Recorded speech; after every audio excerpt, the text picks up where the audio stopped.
Inkblot Monster Club. Story behind that is Stefan G Bucher. During the pandemic, he decided he would go online every day until the pandemic thing was over, thinking it would, be about a month, maybe at the longest.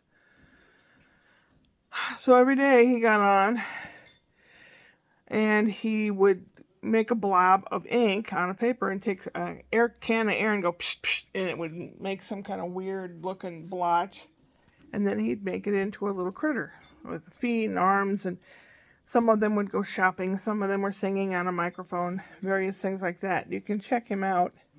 His channel, Stefan G Bucher, I will put that down below. He has a new book out.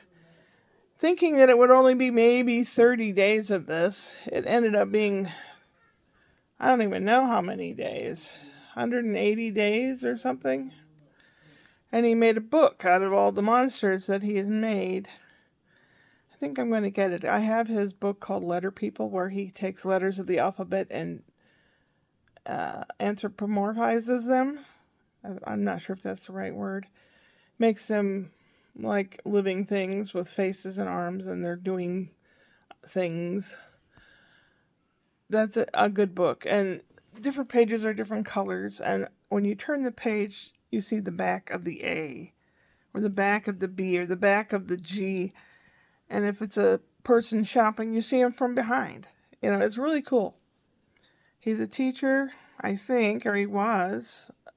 He's an illustrator. I'm not sure if he's an architect, but he's a really nice guy. His mom's nice, too. I haven't met him in person, but I sent him a Christmas card, and he sent me a card back, which tickled me. I have it on display. But that's not what I was going to talk about. Spencer says he didn't like my shirt because this guy scares him. So I showed him a video on my phone of Stefan doing some of his work. And he was interested. He thought it was very interesting how you can take something that was like almost a mistake and brush it up and make it into something. What you want? I just fed you. I made some quinoa stuff, enough for 5 helpings, and I'm having one of them for supper. Brian made chili.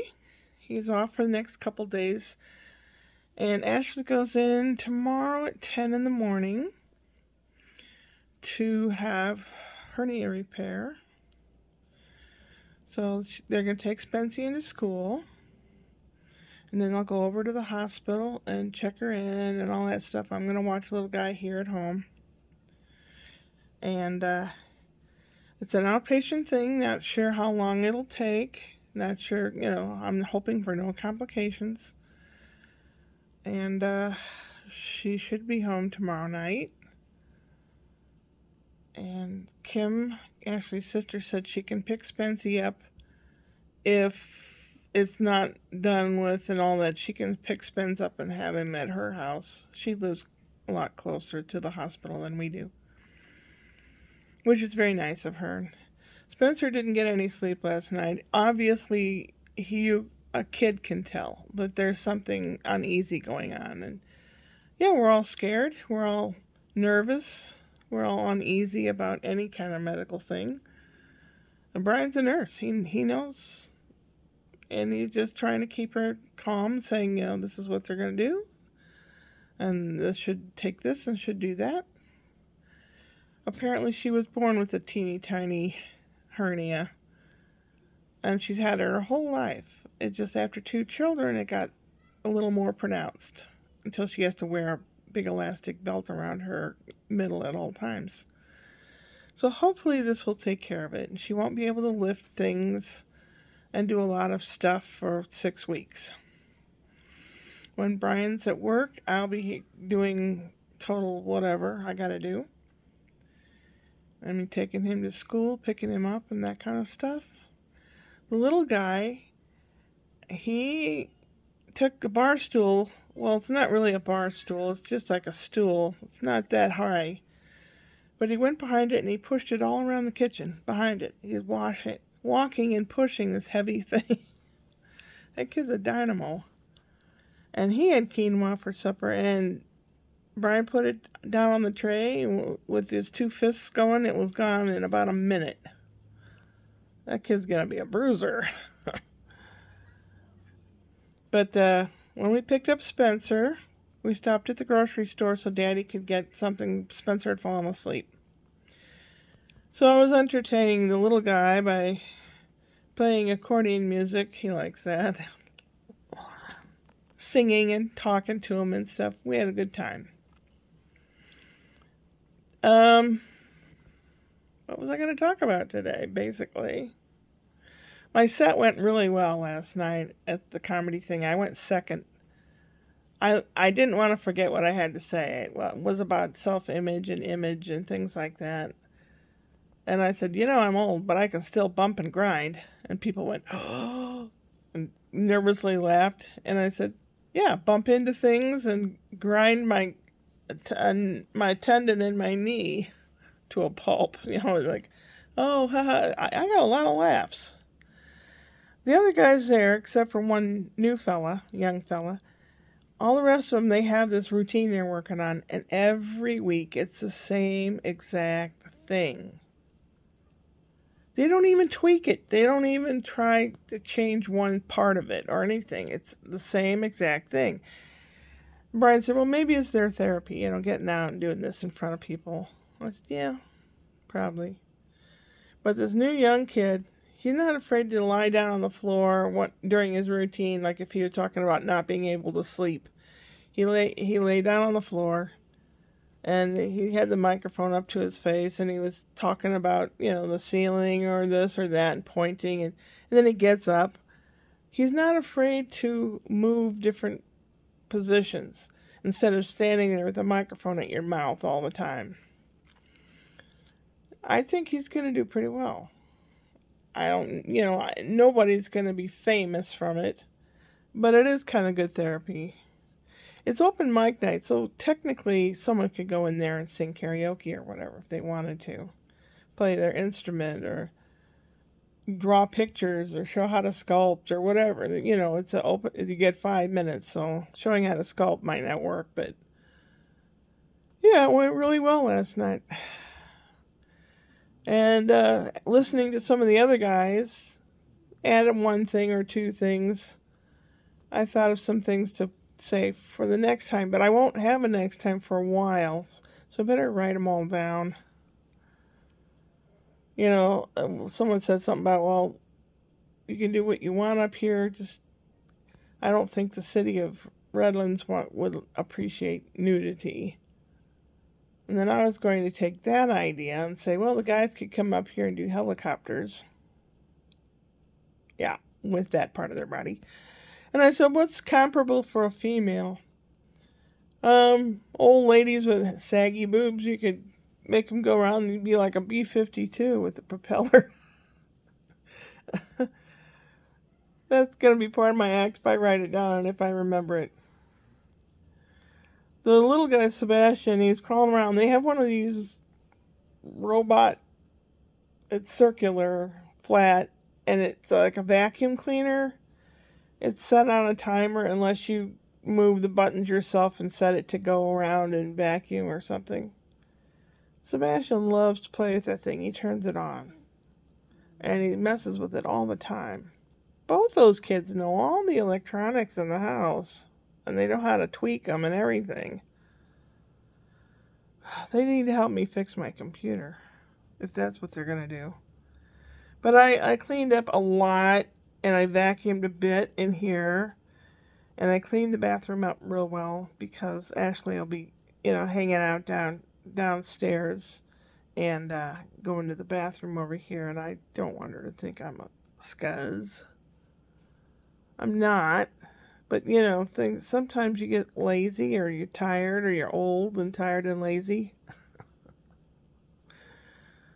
Oh, not everything gets the super duper clean every single time. So that's why you have a super duper clean, and then the rest of the time it's like pouring a big glass of Guinness and then you drink some and top it off and drink some and top it off. That's what kind of how cleaning is, you know. You got this major clean, and then through the week and through the month, you clean it up fairly well. But once a month, you clean the poo poo out of it. I don't mean that literally. I mean that figuratively. Kitty cat's on my lap. He's hunkering down. It's just after 7 p.m. Today, what did I do? I was cleaning and vacuuming and stuff, and then we picked up Spence. Spence had a bad day. Due to the knowing that something's up and not being able to sleep, and Brian being upset and nervous about what's coming up, and he couldn't sleep last night. So Spence was really tired and kind of grouchy, you know, like when things don't go your way, little kids kind of get grouchy about it, but he was really grouchy. And he is class clown. I don't think he gets that from me. I mean, it's in the bloodline on both sides. So, but I get the blame. Could be worse. He likes to make the kids in class laugh. And this little girl, Opal, little sweet, tiny little thing, he went up to her, he must have done or said something, and she didn't pay him any attention. So it's like, hey, and he reached out and grabbed for her arm, and he scratched it by accident. And so there was a kerfuffle. So when he came, he wanted to go to the park on the way home, and Brian said no. And he started crying, and Brian said, well, you scratched Opal. You can't be rewarded for that. We have to think about it and talk about it. So we came home. Brian's really good at this. I applaud him. And he got on some paper and the crayons, and he said, I have an idea. Why don't you make something for Opal? So I said, girls like flowers. So he starts drawing with all different colors. And I happen to have these flower stickers, and they happen to have the same exact colors as the colors that he used on the paper. So I didn't know he'd use the whole page up. There must have been, where are they? I don't know. I have some more here somewhere. There's like 30 little tiny stars. I have flowers. And he used them all. But it does look nice. And that's going to be his apology card to Opal tomorrow. And I don't think he's going to the playground unless Auntie Kim picks him up from school and takes him. But just Auntie Kim picking him up is a treat in itself. So, yeah, everyone's nervous about tomorrow. But today was just used in cleaning and stuff. Yeah, I've got a lot to do still, but I got some stuff done. I have a lot to do still. Made the quinoa stuff. And I made a whole shitload of bacon and separated it, put it in little bags and marked it with today's date, put them in the freezer so that in the week to come or weeks to come for the next 3 weeks, if I want bacon, I just reach in and get that little bag of bacon out and put it in the fridge. I like that. I mean, it saves a lot of time. One day of taking time saves a lot of time the rest of the week. It's raining right now. Spencer saw the chalk that I got him a box of 12 colors or chalk or something. It was like less than $1. And I put it on the table over there and I forgot it was there. I was trying to show Brian earlier. I left it there and I forgot. Spencer got it and he goes, oh, we can do chalk. You know, he is still in the process of being talked to and in a punishment procedure or whatever. I don't know. They have a way of going about stuff that I think is very good. And Brian's giving me a dirty look. He goes, what'd you give him those for? I told you no this or no that. And I said, I forgot I put them there. They put them there earlier. So I put them up. And I said, Spence, it's supposed to rain. If you draw anything, the rain will wash it off. And it's going to be like you didn't do anything.